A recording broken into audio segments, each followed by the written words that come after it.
The morning started like any other Tuesday at the United Earth Defense Command Center in Colorado. Admiral Jake Morrison was drinking his third cup of coffee when the alerts began screaming across every monitor in the facility. The sound was unlike anything the staff had heard before.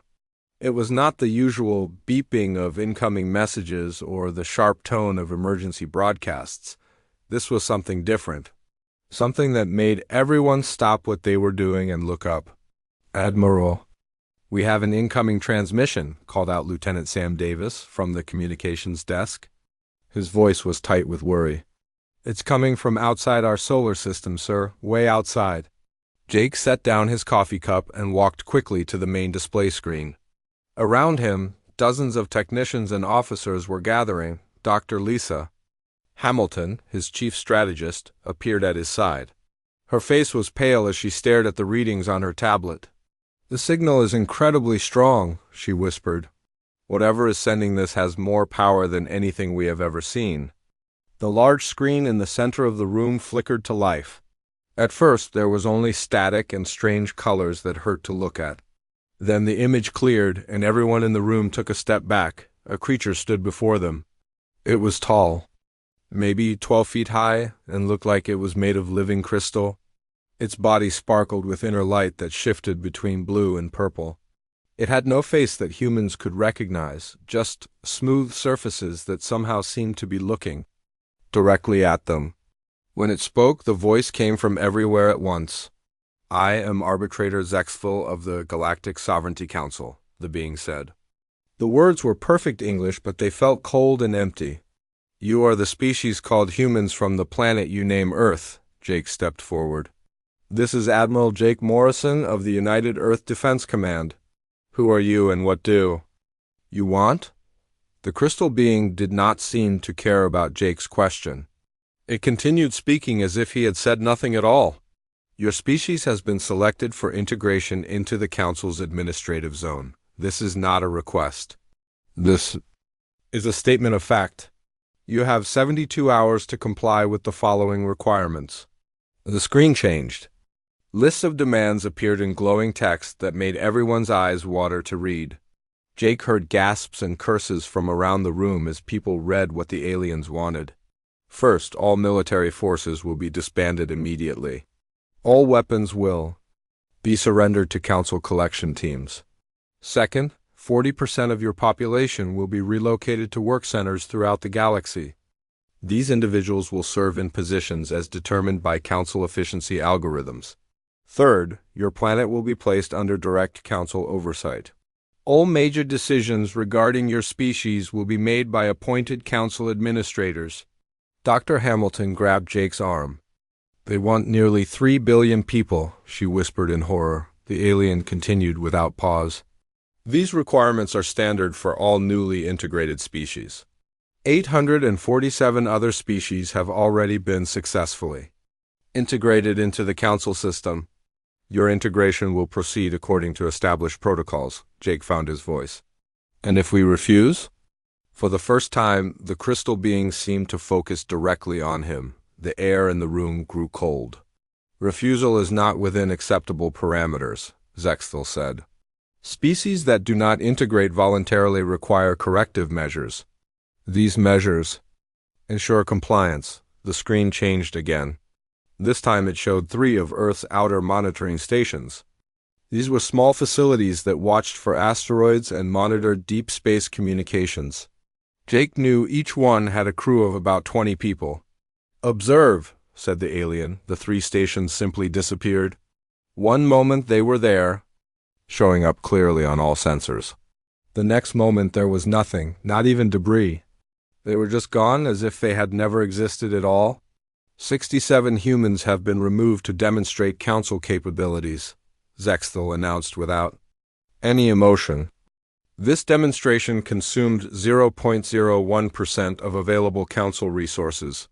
Full corrective measures would utilize significantly more. The room was completely silent. Jake felt sick to his stomach. Those were real people with families and friends. They had just been erased like they never mattered at all. "You have 72 hours, the alien repeated. Council collection vessels will arrive at the end of this period. Compliance will be verified at that time. This communication is concluded. The screen went black. For several long moments, nobody moved or spoke. Then everyone started talking at once. Voices rose in panic and anger. People were shouting questions and demands that nobody could answer. "Quiet!" Jake yelled. The room fell silent again. "Lisa, get President Carter on the line immediately. Tell her we need an emergency session of the Global Defense Council within the hour." Dr. Hamilton nodded and rushed to her workstation. Her fingers flew over the controls as she began making calls to government leaders around the world. Jake looked around at his staff. These were good people, trained soldiers and scientists who had dedicated their lives to protecting Earth, right? Now they all looked terrified. He did not blame them. He was terrified too. "Sir," Lieutenant Davis called out, "we're getting reports from monitoring stations all over the world. Everyone received the same transmission." The whole planet heard it. Jake nodded grimly. By now, the news would be spreading everywhere. Soon, every person on Earth would know that aliens had demanded their surrender. Some would panic. Some would deny it was real. Others would demand that their governments fight back. The problem was that Jake had no idea how they could fight something that could make entire space stations disappear without a trace. The aliens had technology that was beyond anything humans had ever imagined. They spoke of hundreds of other species that had already surrendered. They treated the conquest of Earth like it was just another day at the office. But as Jake looked around at the faces of his people, he saw something that gave him hope. Yes, they were scared, but they were also angry. Humans did not like being told what to do, especially by bullies who murdered innocent people to make a point. The crystal alien had made one very big mistake. It had assumed that fear would make humans surrender. It had not considered that fear might make them fight instead. The next 72 hours would determine the fate of the human race. Jake intended to make sure it was not the fate that the Galactic Sovereignty Council had planned. The Global Defense Council meeting was unlike any in human history. Leaders from every nation sat around a massive table in the secure bunker beneath the United Nations building in New York. President Helen Carter looked tired but determined as she called the emergency session to order. "Ladies and gentlemen, we have less than 60 hours to decide the fate of our species," she said quietly. "I want to hear every option, no matter how impossible it might seem." General Ryan Brooks slammed his fist on the table. "We fight. That's what we do. We don't bow down to anyone, especially not to some crystal monster that murders our people." Secretary of State Maria Lopez shook her head. "General, they just made 3 space stations disappear. How do we fight technology like that?" While the politicians argued, Dr. Kevin Jung was 3 floors below in the Intelligence Analysis Center. He had been working non-stop since the alien transmission ended, trying to understand what humanity was really facing. What he found made his blood run cold. Kevin had managed to record and analyze the alien communication signal. Hidden in the background of the transmission were data packets meant for other council forces. The information was encrypted, but human computers were very good at breaking codes. "Admiral Morrison," Kevin called out as Jake walked into the analysis room, "you need to see this immediately." Jake looked at the screens filled with translated alien text. "What am I looking at, Doctor?" "It's a species integration report," Kevin said grimly. "The Council keeps detailed records of every species they have conquered. Look at this entry about the Veltar civilization." Jake read the report on the screen. The Veltar had been a warlike species that initially resisted Council control. According to the report, they had been subjected to something called neural conditioning until they became compliant and productive. "Neural conditioning?" Jake asked. "Brainwashing," Kevin replied, "but not the kind we understand. This is technological control of the mind itself." The 847 species that willingly joined the Council were not willing at all. They were turned into slaves who think they are happy. Jake felt sick. "How many people are we talking about?" Kevin pulled up another screen. "Based on the population data in these files, The Council controls approximately 2 trillion sentient beings across the galaxy. All of them think they chose to serve. At that moment, Captain Amy Rodriguez was preparing for the most dangerous mission of her career. The ESV Defiance was humanity's most advanced stealth ship, built using experimental technology that even most government officials did not know existed. Amy and her crew of 12 volunteers were about to attempt something that would have been impossible just days ago. "Remember, we stay invisible and we stay quiet," Amy told her crew as they launched from the hidden base in Antarctica. "We need to know what we're really up against." The Defiance slipped through space using a combination of advanced materials and energy-dampening systems. Amy had helped design the ship herself, and she knew its capabilities better than anyone. What she did not know was whether it would be good enough to fool alien sensors. They found the Council Advance Fleet waiting at the edge of the solar system.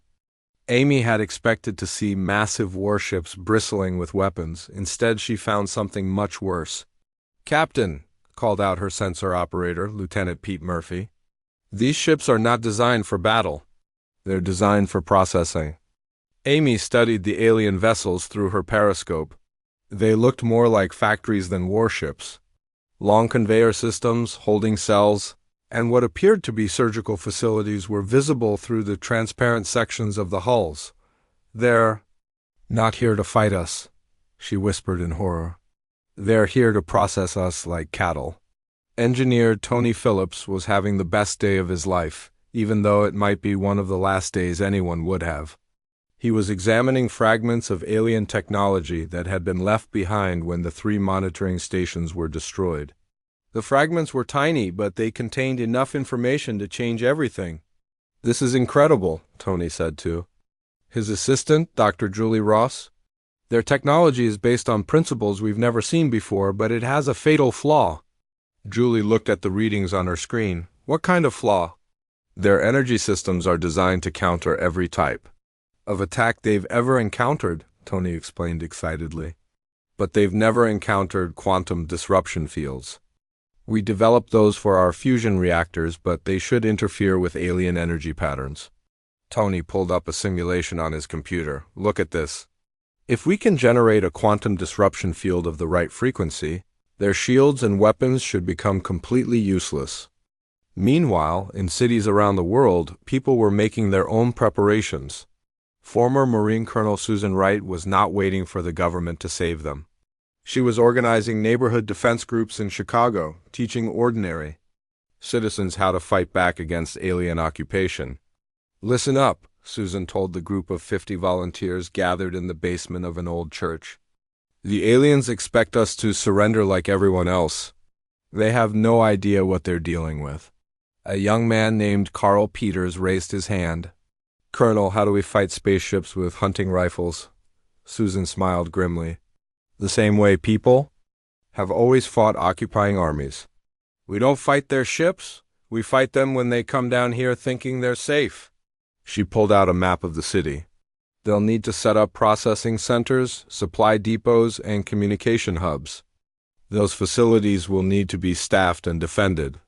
That's when they become vulnerable." Similar scenes were playing out across the globe. In Tokyo, a group of engineers was figuring out how to turn bullet trains into weapons. In London, former SAS soldiers were teaching teenagers how to make explosives from household chemicals. In Sao Paulo, a retired general was organizing the largest urban guerrilla network in history. Back at the UN bunker, Dr. Lisa Hamilton was putting together a picture that no one expected. She had been analyzing communication intercepts, energy readings, and behavioral patterns from the alien transmission. "Admiral," she called to Jake as he returned from the analysis center, "I think we have an advantage that the Council doesn't know about." Jake looked at her hopefully. "What kind of advantage?" "They've been conquering species for 10,000 years, Lisa explained. But every species they've conquered has been similar. They're all organized, predictable, and logical. Look at their integration protocols." She showed Jake a chart on her tablet.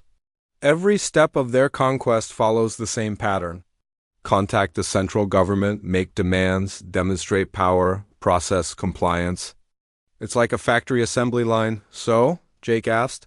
So they've never encountered a species like us, Lisa said with growing excitement. We're chaotic, unpredictable, and completely illogical. We have hundreds of different governments, thousands of different cultures, and millions of different ways of thinking. Jake began to understand.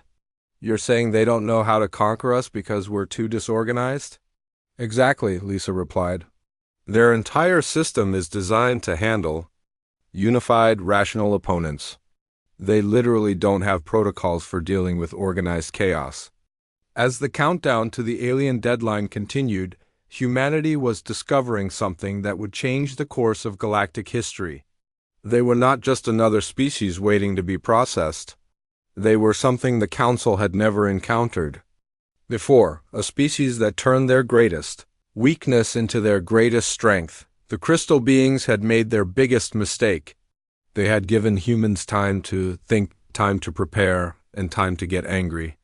In less than 60 hours, they would discover that humanity's reply to their ultimatum would be unlike anything they had ever experienced. The 72-hour deadline expired at exactly noon Greenwich time. Across the galaxy, the Galactic Sovereignty Council expected to receive a simple message: we surrender. Instead, they received something that broke their computer systems. Admiral Jake Morrison stood on the bridge of the converted cruise ship Peaceful Dawn, now renamed the UES Liberty. Around him, dozens of other ships floated in Earth's orbit. They were not military vessels. They were cargo ships, passenger liners, research vessels, and even luxury yachts. But each one had been fitted with quantum disruption weapons built in just 3 days by teams of engineers working around the clock. All ships report ready, Admiral, called out Captain Amy Rodriguez from her position at the communications console. She had volunteered to serve as Jake's coordinator after her successful spy mission. Signal from the Council fleet, reported Lieutenant Sam Davis. They're demanding immediate surrender and preparation for processing. Jake looked out at the approaching alien ships. There were 50 of them, each one larger than anything humanity had ever built.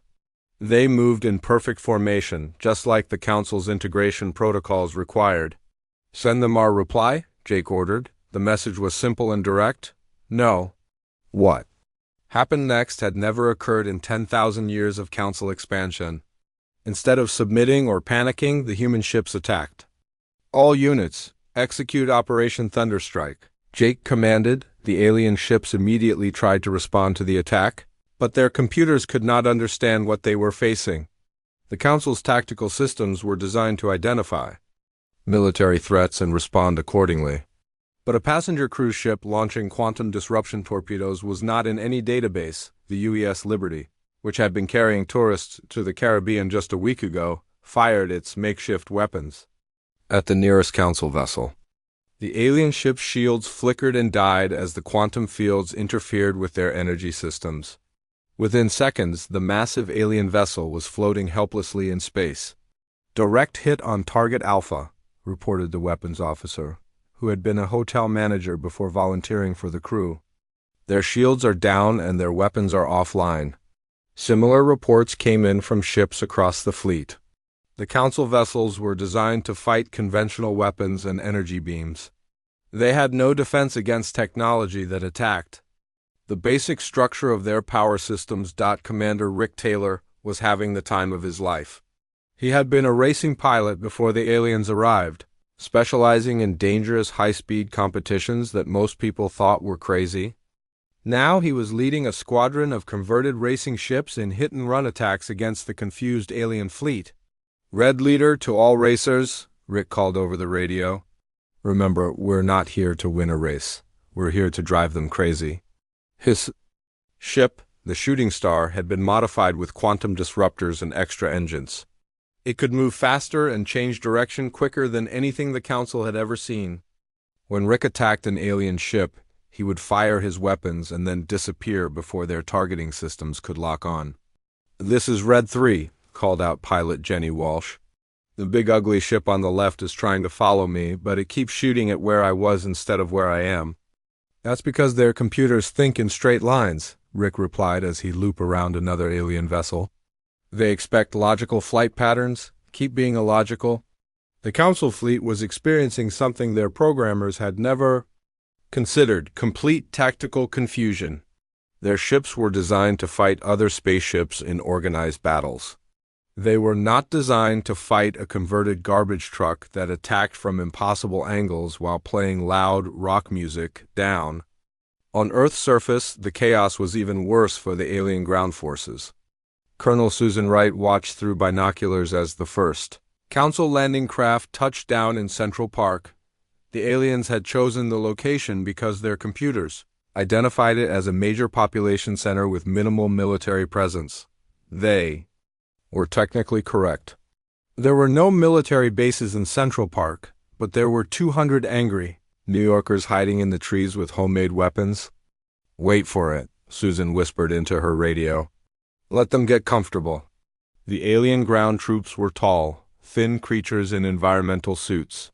They moved in perfect formation toward the center of the park, where their sensors indicated large numbers of humans were gathered. What they found instead was a group of mannequins dressed in human clothes. "Now," Susan ordered. The attack came from every direction at once. Humans popped up from storm drains, dropped from trees, and emerged from buildings that the aliens had scanned as empty. The weapons were not advanced quantum disruptors. They were hunting rifles, homemade explosives, and modified construction equipment, but they worked. The alien soldiers had armor designed to stop energy weapons and conventional projectiles. They were not prepared for a concrete mixer driven by an angry construction worker or a modified leaf blower that shot broken glass at high speed. "Squad leader to ground control," one alien tried to report. "We are under attack by unidentified weapon systems. Request tactical analysis." The response from their ship was unhelpful. No recognized weapon signatures detected. Unable to classify? Threat level. Across the planet, similar scenes were playing out.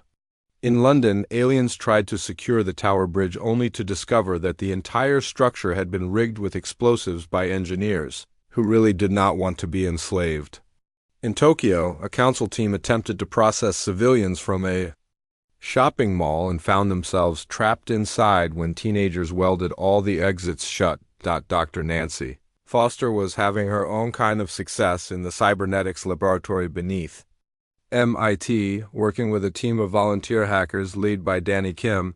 She had managed to crack the alien communication network. "Their system is incredibly advanced," Nancy explained to the team, "but it's also incredibly rigid. Every message follows the same protocols, uses the same frequencies, and expects the same responses." Danny's fingers flew across his keyboard as he inserted lines of code into the alien network. "So if we feed their system something it doesn't expect, it crashes," Nancy finished with a grin. "And when one part of their network crashes, it sends error messages to every other part." The virus they created was simple but effective. It sent random messages through the Council communication system, each one slightly different from normal protocols. The alien computers tried to process these messages, failed, and sent error reports to their neighbors.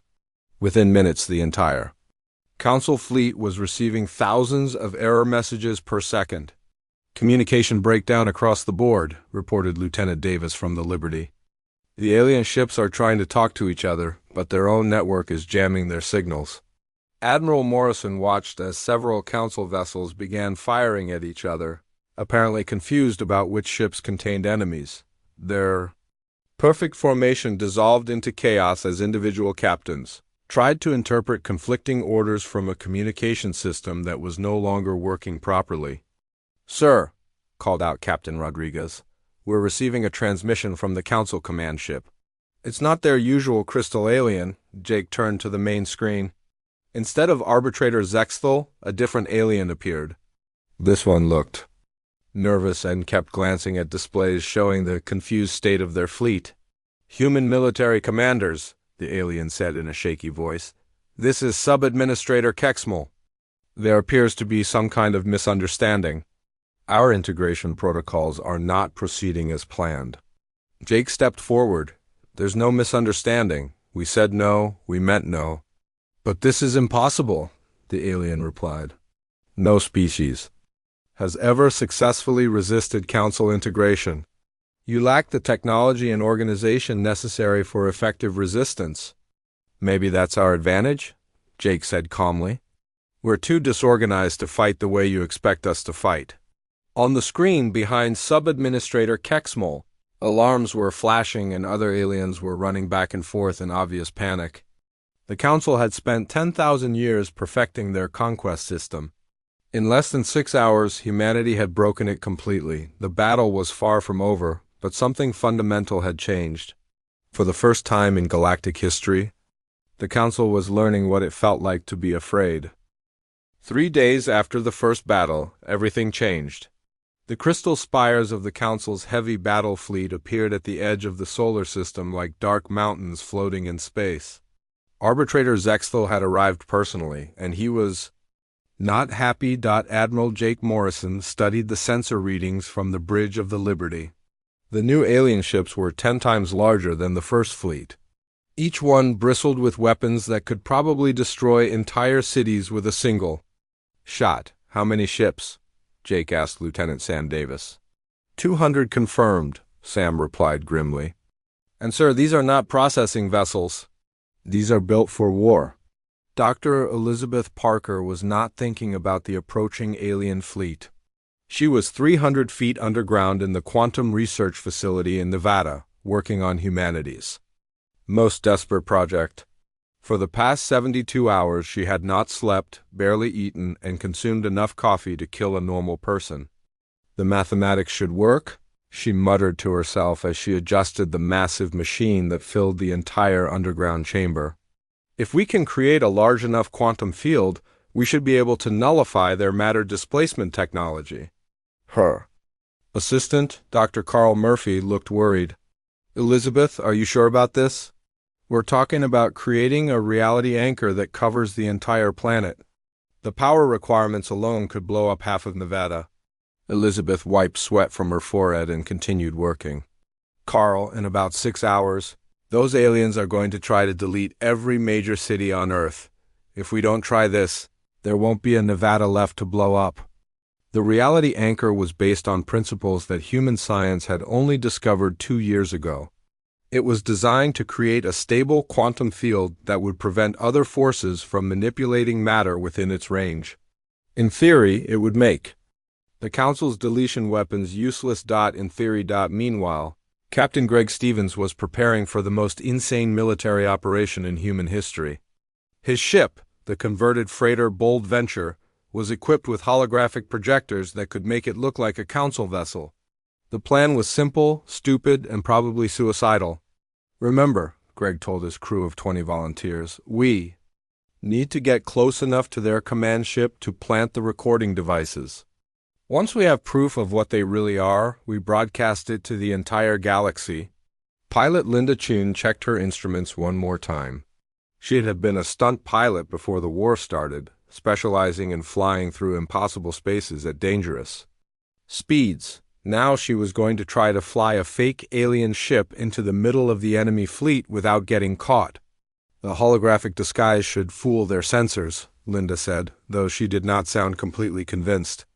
But if they try to communicate with us in alien language, we're dead. That's why we have this.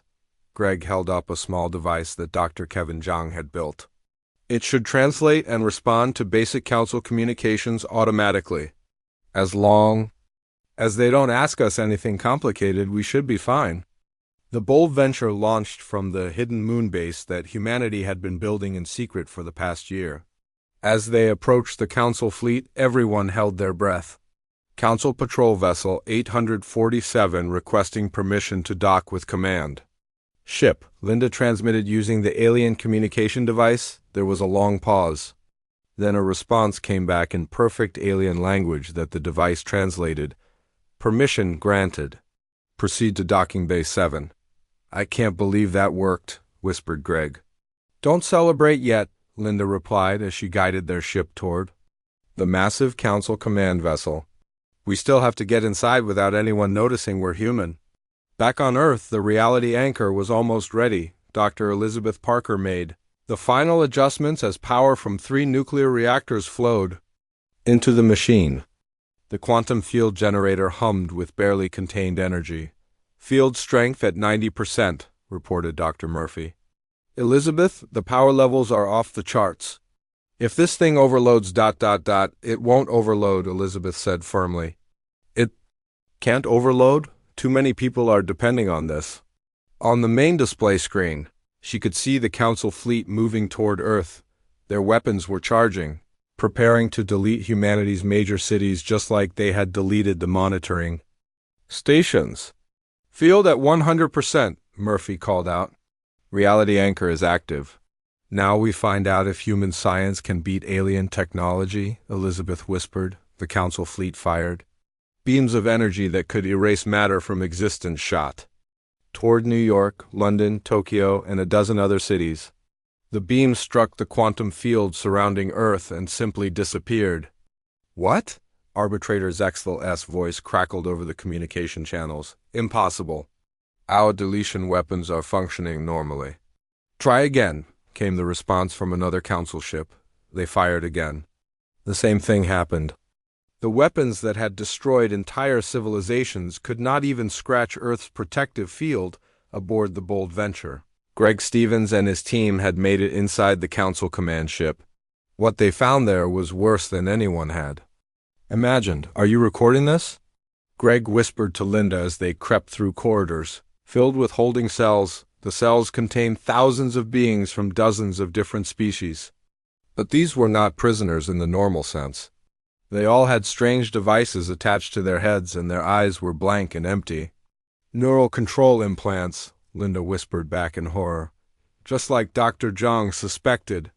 They made their way deeper into the ship, recording everything they saw. Entire sections were devoted to processing captured beings, removing their memories, and installing control devices. It was a factory for creating slaves who thought they were happy. In the command center, they found the final proof. Holographic displays showed the locations of hundreds of conquered worlds. Each one was marked with population numbers, resource extraction rates, and control percentages. The Council was not a government or alliance. It was a parasite that fed on entire civilizations. Got it all, Greg whispered as he finished copying the data files. Let's get out of here before someone notices us. But as they turned to leave, they came face to face with Arbitrator Zextel himself. The crystal being was even more terrifying in person, towering above them like a mountain of living glass. Humans, the alien said in a voice like breaking ice, your infiltration technique is crude but effective. Unfortunately, you will not be leaving with that information. Actually, said Greg with a smile, we already left with it. Zextel paused, confused. Explain. We've been broadcasting everything live to Earth for the past 20 minutes, Linda said cheerfully. By now, every human on the planet knows what you really are? The alien's crystalline body began to glow with angry light. Impossible. Our jamming systems would prevent such transmissions. Yeah, well, your jamming systems were designed to stop normal radio signals, Greg replied. We're using quantum entanglement communication. Dr. Zhang says you probably never heard of it. While Greg and Linda were revealing the Council's true nature, Dr. Nancy Foster and her team of hackers were preparing their biggest attack yet. They had discovered that the Council's slave species were all connected to a central control network. If we can break their programming, Nancy explained to Danny Kim, we might be able to free entire worlds at once. Danny's fingers flew across his keyboard as he prepared to inject their liberation virus into the Council's neural control system. This is going to be like trying to hack the brains of 2 trillion people simultaneously. Then we better not screw it up. Nancy replied. The virus launched at the same moment that Greg's broadcast reached Earth. Across the galaxy, enslaved beings suddenly began to remember who they really were. On hundreds of worlds, the controlled populations looked around in confusion. Then in growing anger, the Council's perfect empire was cracking. For the first time in 10,000 years, their slaves were waking up, Arbitrator Zextel received the first rebellion reports just as Greg and Linda escaped from his ship. His crystalline form flickered with panic as display after display showed worlds in revolt. "This is impossible," he said to his subordinates. "Our control systems are perfect.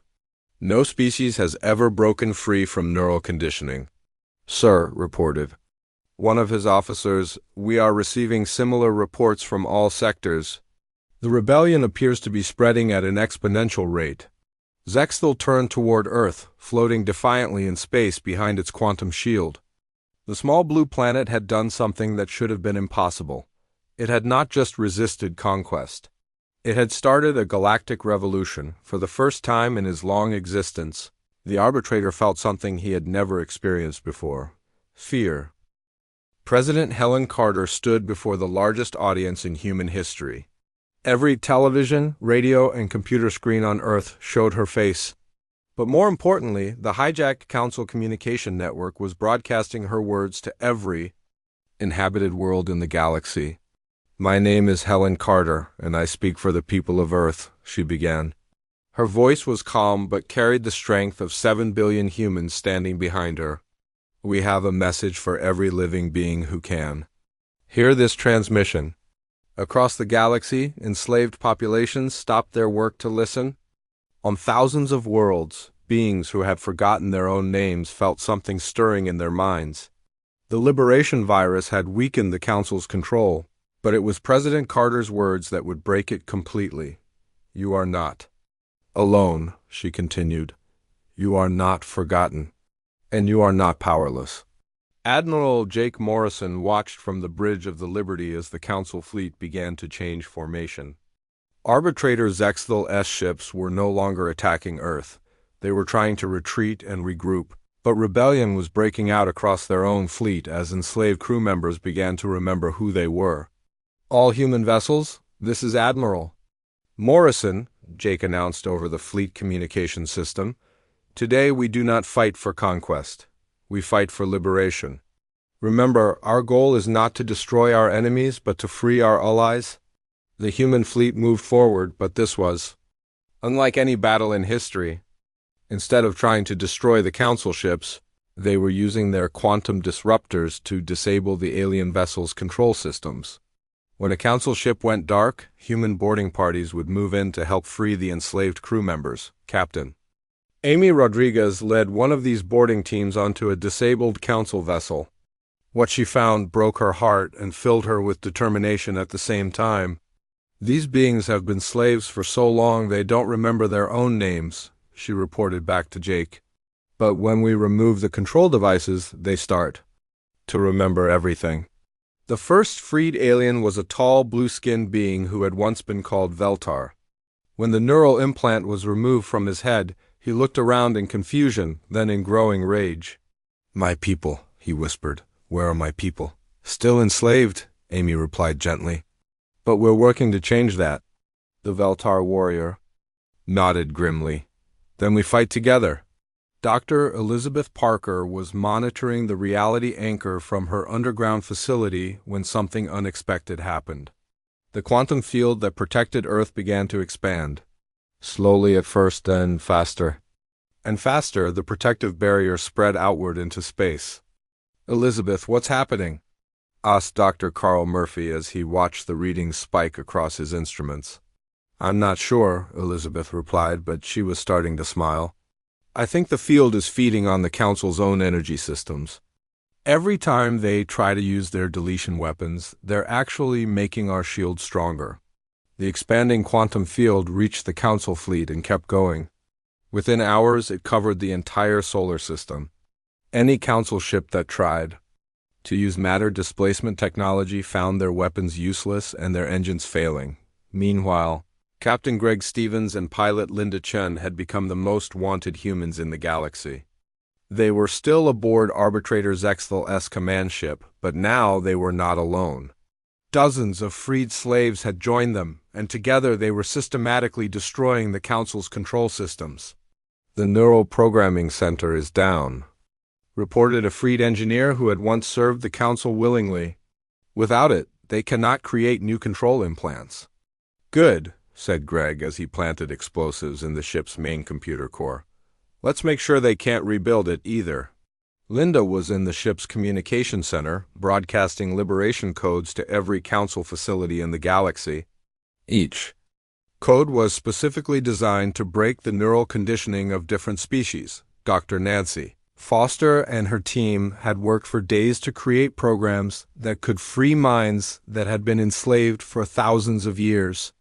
Liberation Code Zeta-7 transmitted to the Keth home world, Linda announced. That should free about 8 billion people. Keep going, Greg replied as another explosion shook the ship. We have a whole galaxy to liberate. Arbitrator Zexthal stood in his private chamber watching his empire collapse in real time. Holographic displays showed rebellion on every world, his fleets in chaos, and his control systems failing everywhere at once. In 10,000 years of conquest, nothing like this had ever happened. How? He asked his remaining subordinates. How did one primitive species destroy everything we built? Sub-Administrator Kexmol nervously consulted his datapad. The humans appear to operate outside all known parameters for intelligent behavior. They do not follow logical patterns. They do not respect superior force. They do not accept inevitable defeat. That is impossible, Zexthal replied. All species are logical, all species can be controlled.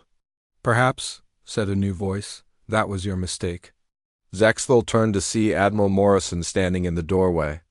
The human had somehow made it aboard the command ship without triggering any alarms.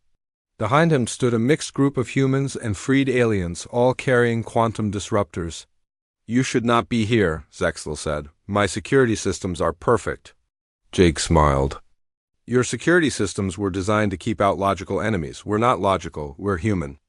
Dr. Lisa Hamilton stepped forward from behind Jake. We've been studying your species for days now. Do you want to know what we learned? Zexthal did not respond, but Lisa continued anyway. You've been the dominant force in this galaxy for so long that you forgot how to adapt? You created a perfect system for conquering predictable enemies, and then you never changed it. That's why you can't understand us. We're unpredictable by nature. On screens throughout the command ship, reports continued to come in. The Veltar homeworld had declared independence. The Keth Empire was reforming under its original leadership. Hundreds of other species were remembering their names, their cultures, and their freedom. Your empire is finished? Jake said quietly. The question now is what happens to you. Zexthal's crystalline body flickered with desperate energy. We will rebuild. We will adapt. We will return stronger than before. Maybe, Jake replied. But you'll be doing it in a galaxy full of free species who know how to fight back. And if you try to enslave anyone again, you'll have to deal with Earth. 3 months later, the Galactic Freedom Alliance held its first meeting on Earth. Representatives from over 800 newly liberated worlds gathered in the same United Nations building where humanity had first decided to resist the Council. President Carter stood before the assembly, looking out at beings of dozens of different species. Some had been enslaved for thousands of years. Others had only recently broken free. All of them shared one thing in common. They had chosen freedom over security. We did not fight to become the rulers of this galaxy, Carter said to the assembled delegates. We fought to give everyone the right to rule themselves. The Veltar representative stood up. What Earth has given us cannot be repaid with words. You have returned to us something we thought was lost forever, the right to choose our own destiny. Similar statements came from representatives across the hall. The Council's former empire had not become Earth's empire. Instead, it had become something new, a voluntary alliance of free species working together because they wanted to, not because they were forced to. Admiral Morrison stood in the observation deck above the assembly hall, watching the proceedings with Dr. Hamilton. Think it will work? He asked. Probably not perfectly, Lisa replied with a smile. But that's what makes it human. We don't do things perfectly. We just do them well enough. Outside the building, children from a dozen different worlds played together in Central Park, the same park where Colonel Susan Wright had led the first resistance against Council ground forces was now a symbol of interstellar cooperation. The Council still existed somewhere in the outer reaches of the galaxy. Some of their ships had escaped. Earth's expanding quantum field, and Arbitrator Zexthel was rumored to be rebuilding his forces. But they were no longer the unstoppable force they had once been. The galaxy had learned something that the Council never expected. Freedom was contagious. Once it started spreading, it was impossible to stop. Earth's reply to the Council's ultimatum had been more than just defiance. It had been an invitation to every being in the galaxy to remember what it meant to be free. The crystal aliens had tried to claim control over Earth, but instead, Earth had given the galaxy something much more powerful, hope. In the end, that had shaken them more than any weapon ever could.